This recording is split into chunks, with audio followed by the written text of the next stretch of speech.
the Irregular Unicorn.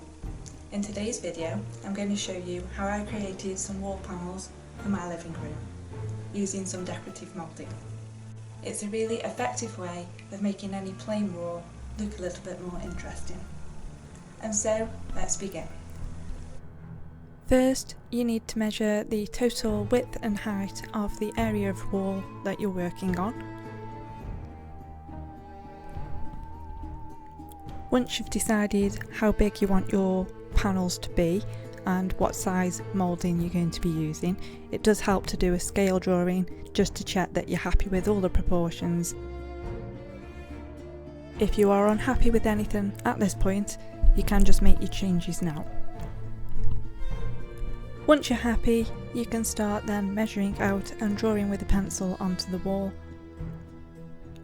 Make sure you use a spirit level to check that all your lines are plumb.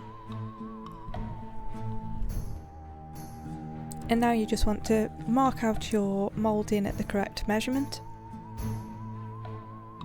And then using a mitre box, you just want to saw this at a 45-degree angle. Ideally, don't do this on your living room carpet. However, we're having new carpets at some point, so I don't mind.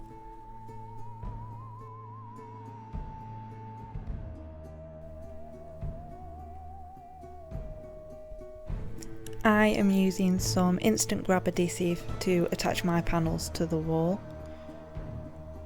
This is really good because it only takes about 20 seconds of holding it in place before it actually just grabs the wall.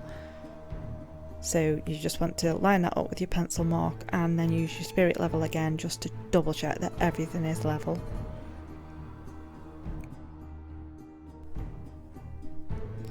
In a magical world where all walls are square and level and wood is actually straight, it would make this job 10 times easier. However, most of us are dealing with old walls that are really unlevel, so there will be a lot of gaps to cork in later.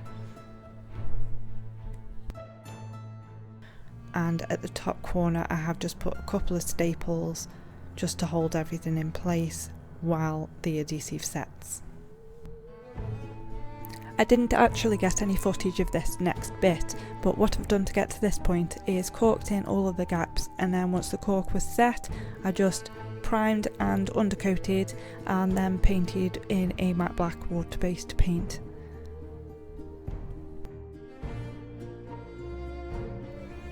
And now I'm just finishing off with a bit of a dry brush effect using some gold rub and buff. Now here I am actually applying this with a blusher brush because I find the bristles are a bit softer than just a normal paintbrush, so it does just help to apply less paint to your moulding.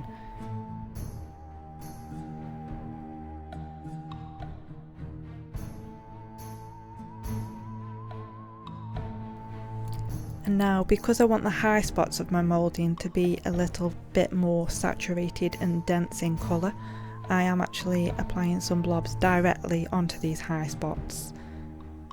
And then I'll just use a rag to just rub these down.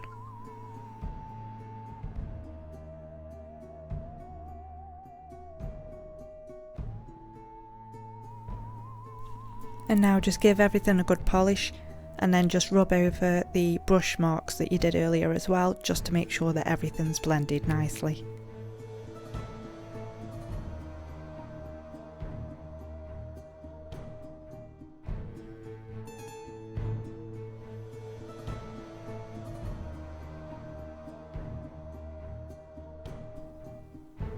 And now here the panels are complete. It still looks messy at this stage because we still need to finish decorating around them. And here is the finished result once all of the wallpapering and the final painting has been complete. I hope you found this video useful, and if you'd like to see more of what I'm going to be getting up to in the future and see more videos like this, then please subscribe to my channel. And until next time, bye for now.